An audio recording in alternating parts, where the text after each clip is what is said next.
예루살렘에 입성하시는 장면을 상고를 했고요.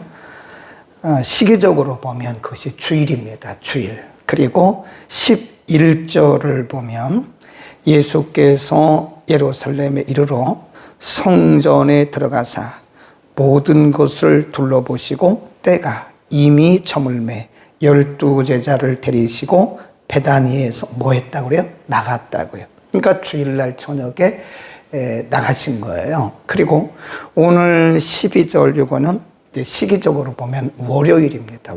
월요일 아침에 다시 예루살렘으로 들어오시는 거예요. 그러니까 어제 종려 주일 그러잖아요. 그러니까 예루살렘에 입성하신 것은 주일이고, 그러니까 주일 저녁 때 베다니로 가셨다가 월요일 아침에 다시 오시는 과정에서 일어난 일을 오늘 기록하고 있는 것이다.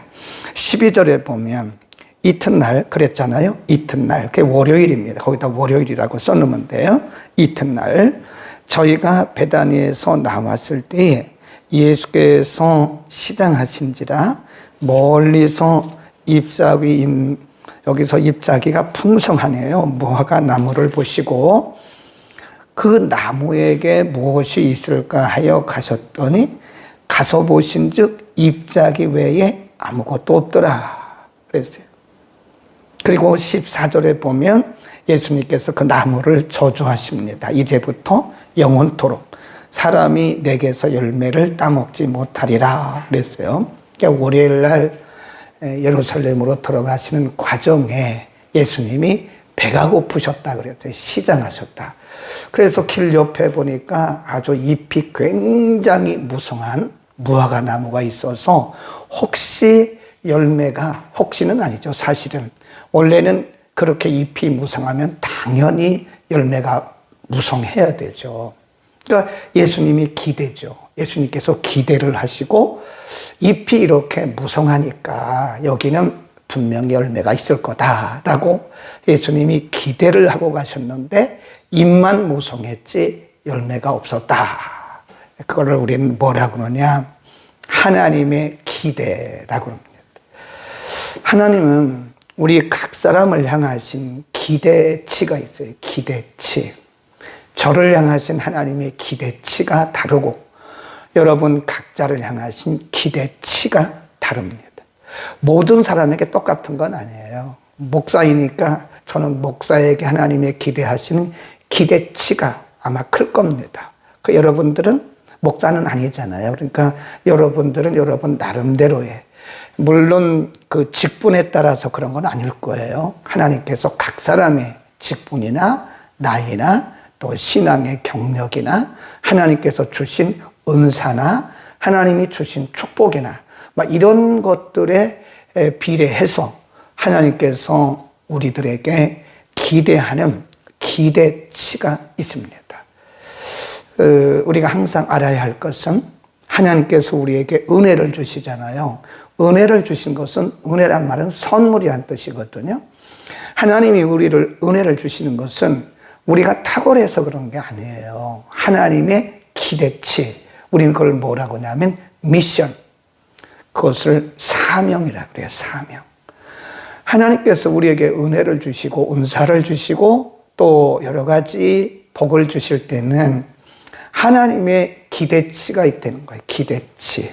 하나님이 아무런 의미 없이 우리에게 복을 주시고 아무런 의미 없이 은사를 주시고 아무런 의미 없이 은혜를 주시고 아무런 의미 없이 직분을 주시는 것은 아닙니다. 하나님께서 은혜, 은사, 축복, 직분 이런 것을 주실 때는 우리를 향하신, 우리를 통해서 맺기를 원하시는 하나님의 기대치가 있어요. 그런데 우리가 은혜는 많이 받아놓고 은혜 자랑만 해요. 그런데 사실은 열매가 없어요. 그것은 열매 없는 잎만 무성한 무화과나무와 똑같은 거예요. 어떤 사람들은 하나님께로부터 특별한 은사를 많이 받았어요. 그런데 보면 열매는 아무것도 없어요. 잎만 무성해요. 아, 나는 이런 은사가 있고 이런 은사가 있고 자랑만 하지 그 은사를 통해서 열매 맺는 열매는 없어요. 그 열매가 뭐냐? 하나님을 영화롭게, 사람을 유익하게 하는 겁니다. 하나님께 뭔가 영광이 되는 일들이 일어나야 되고 사람에게 뭔가 선한 영향력을 미쳐야 돼요. 나는 한 달에 수입이 5천만 원이야. 그 의미 없어요. 5천만 원을 하나님이 주셨으면 하나님 주신 거거든요. 그러면 5천만 원을 가지고 하나님과 하나님 나라와 복음을 위해서 뭘 했냐 이거예요. 나는 아파트를 샀어요. 그거 의미 없습니다. 그걸 하나님이 우리에게 주실 때 그걸 가지고 잘 먹고 잘 살라고 주신 게 아니에요. 복음을 위해서 하나님 나라를 위해서 하나님 영광을 위해서 쓰라고 주신 거라고요. 그리고 이웃에게 뭔가 영향력을 미치라고 주신 거거든요. 어제 이들은 우리에게 하나님 주신 은사, 재물, 은혜, 축복, 위로는 하나님을 영화롭게 하고 아래로는 사람들에게 영향력을 끼쳐야 됩니다. 내가 한 달 수입이 얼마인 거 그렇게 중요하지 않아요. 그걸 가지고 하나님을 위해서, 하나님의 영광을 위해서, 이웃을 위해서 썼나? 하나님의 기대에 부응했나? 하나님이 오늘도 우리에게 생명을 주신 거예요. 아침에 눈을 딱 떴는데 세상이 보여요. 축복입니다. 어떤 분은요, 저녁에 잘 때는 분명히 아무 문제 없었대요.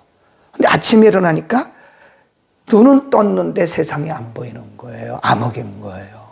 그런 경우도 많아요. 저녁에 잘 때 멀쩡해서 잤는데 아침에 일어나니까 사지가 다 마비되어 있는 거예요. 이게 안 움직이는 거예요. 그런 분도 있어요. 어떤 분은 저녁에 그냥 잤는데 아침에 보니까 천국 갔어요. 그런 분도 있다니까요. 그러니까 오늘 하나님께서 우리에게 하루라고 하는 이 시간들을 선물로 주신 거예요. 시간을 아껴야 돼요. 이 소중한 시간을 허비하지 마세요.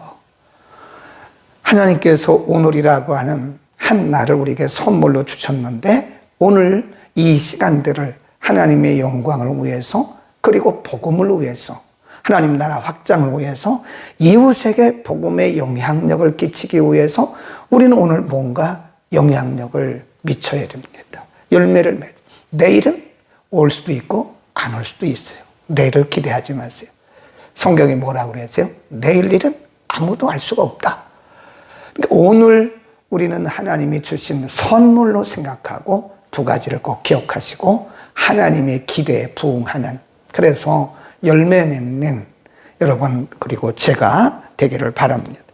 20절로 갑니다. 제자들이 물어봅니다. 20절, 저희가 아침에 지나갈 때에 무화과 나무가 뿌리로부터 마른 것을 보고 베드로가 생각이 나서 여짜오되 라비요 보소서 저주하신 무화과 나무가 말랐나이다.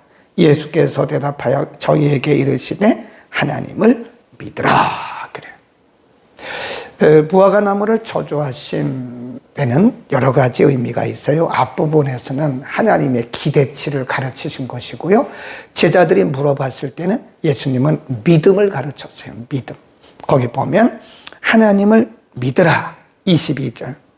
내가 23절. 내가 진실로 너희에게 이르노니 누구든지 이 산도로 들리어 바다에 던지오라 하면 그 말하는 것이 그대로 이룰 줄을 믿고 마음에 의심치 아니하면 그대로 되리라. 그러므로 내가 너희에게 말하노니 무엇이든지 기도하고 구하는 것은 받은 줄로 믿으라. 그리하면 너희에게 그대로 되리라. 아멘. 거기다 쭉 줄을 그어 놓읍시다. 하나님을 믿어라. 너희가 기도할 때는 반드시 믿음으로 기도해라. 그래서 너희가 믿고 기도한 것은 받은 줄로, 받을 줄로가 아니고 이미 받은 줄로 믿어라. 시제가 틀려요. 미래가 아니에요. 이미 받았다는 거예요. 이미 너희에게 받은 줄로 믿어라. 그리하면 그대로 되리라. 여기서 앞에 부분에서는 예수님은 잎이 무성하고 열매가 없는 것에 대해서 하나님의 기대치에 대해서 가르치셨고 이 부분에 대해서는 믿음을 가르치는 믿음. 아니 어떻게 그 선생님이 한마디 하셨는데 무화과나무가 어떻게 말랐네요. 이 말은 하나님을 믿으라 그 말은 내가 하나님이고 내게 능력이 있다 그 말. 나를 너희가 어떻게 보는 거야. 그러니까 지금 아직도 제자들은 예수님께 그런 능력이 있는 것을 못 믿는 거예요. 모르는 겁니다. 어쩌면 우리가 그런지도 몰라요. 예수를 믿는 것을 하나에게 종교적으로 믿기는 믿는데 우리가 그냥 이렇게 말씀적으로 그냥 늘 하듯이 그냥 그렇게 습관적으로 믿기는 믿는데 그분이 능력이 있다는 것을 어쩌면 안 믿고 있는지도 몰라요. 기도는 하는데 아이고 이게 뭐 기도한다고 되나? 아니 예수님이 그러셨잖아요. 너희가 믿고 구하는 것은 이미 받은 줄로 믿어라 그랬잖아요. 이미 받은 줄로 믿어라. 근데 우리가 기도하면서도 믿음 없이 기도하는 것은 야고보 사도를 통해서 말씀하신 것처럼 그건 의심이라는 거죠. 그래서 뭘 받을 줄을 생각하지도 마라. 야고보 사도는 너희 마음속에 의심하고 기도한다면 무엇인가 얻을 줄을 응답받을 줄을 생각하지도 마라. 그래서 그러니까 이 무화과나무를 저주하심을 통해서 예수님은 우리에게 믿음을 가르치시는 거예요. 또 한 가지 있어요. 그게 뭐냐? 믿음 말씀을 하시다가 25절 갑자기 다른 말씀을 하세요. 25 시작. 서서 기도할 때에 아무에게든지 혐의가 있거든 용서하라. 그리하여야 하늘에 계신 너희 아버지도 너희를 그렇죠. 너희 그 마음에 기도하는 것을 들을 것이다. 너희 죄를 사하여 줄 것이다. 그러니까 이 무화과나무 저주하신 이 사건을 통해서 한 번은 하나님의 기대치, 또 한 번은 믿음, 또 한 번은 기도와 용서와의 관계를 말씀한 거예요. 너희가 서서 기도할 때 아무에게든지 부모에게든지 자녀에게든지 믿는 사람이든지 안 믿는 사람 그건 상관없죠. 아무에게든 누구에게든지 우리와 관련된 사람들과 혐의란 말은 실수 그런 거예요. 서로 갈등, 미움 이런 것들이 있는 줄로 생각하거든 용서해라. 그러해야 너희도 용서함을 받을 것이다. 그 말이에요. 그러니까 여기서 기도와 용서와의 관계를 말씀하는 거예요. 그러니까 우리가 이렇게 생각해야 됩니다. 우리가 여러 번 기도하고 여러 날 기도하고 많이 기도하는데 우리가 기도하는 기도가 응답되지 않는 이유는 여러 가지가 있습니다. 기도 응답이 없는 이유는 여러 가지가 있어요. 믿음이 없어서 그럴 수 있는 거죠. 여기 말씀대로 한다면 믿음이 없으니까 믿음으로 기도하지 않으니까 그 기도가 응답이 없는 것이고 때로는 의심하고 기도하니까 그 기도가 응답이 없을 수 있는 것이고 오늘 본문에 보면 25절에서 인간관계에 얽힌 것이 있다는 거예요. 네. 누군가를 이렇게 용서해야 되는데 누군가를 미워한다거나 오해한다거나 누군가와 얽힌 것이 있는 거예요. 등을 지고 있는 거예요. 그러면 우리의 기도가 응답이 안 된다. 예수님 뭐라고 그랬죠? 너희가 제단에다가 제물을 드리다가 갑자기 누구에게 잘못한 것이 생각이 났어요. 그러면 이 제물 드리지 말라는 거예요. 가서 그 사람과 사과해라. 화목해라. 그리고 와서 이 제물을 드려라. 그러니까 우리의 예배가 오늘날 하나님 앞에 연락되지 않는 경우가 굉장히 많다고 생각해요. 저는. 우리가 버젓이 그냥 앉아서 예배를 드리니까 예배자인 것처럼 보인 거지 사실은 우리가 한 주간 살면서 얽히고 설킨 것이 얼마나 많습니까? 남에게 상처를 줬죠. 어떤 사람들은 상처받았다 그러는데 본인이 다른 사람에게 상처 준 생각은 안 해요. 그거 참 희한합니다. 아니 본인 때문에 상처받는 사람이 한둘이 아닌데 그건 생각은 못하고 내가 상처받았다고 그럽니다. 우리는요, 저도 마찬가지예요. 저 때문에 상처받은 분들이 많다니까요. 또 저도 여러분 때문에 상처를 많이 받아요. 말은 안 하죠. 목사가 상처받았다 그러면 그 목사입니까? 그러나 인간이기 때문에 상처받아요, 사실은. 그걸 믿음으로 이겨내고 용서하고 그걸 소화해내니까 그렇지 왜 상처를 안 받겠어요? 우리는 다 똑같아요. 아버지는 엄마에게 상처받아요. 엄마는 아버지에게 상처받아요. 자기 남편에게 상처받는 아내가 얼마나 많은지 아세요? 그걸 모르죠. 남편들은 그걸 잘 몰라요. 아내들도 몰라요. 자기 남편이 자기 말 때문에 상처받는다는 걸 모릅니다. 또 어떤 부모들은요, 자기 때문에 애들이 상처받는 걸 몰라요. 부모 때문에 상처받는 자녀들이 얼마나 많은데요. 너는 왜 결혼을 안 하냐? 아빠 같은 사람 만날까 봐요. 너는 왜 결혼 안 하니? 엄마 아빠 같이 될까 봐요. 얼마나 상처를 받았기에 아빠 같은 사람 만날까 봐 결혼 안 한다고. 얼마나 상처를 받았기에 엄마 아빠 같이 될까 봐 결혼한, 그런 사람 제가 많이 봤어요. 정말 많이 봤습니다. 본인들은 모르는데 자녀들이 얘기를 해요. 자녀들이.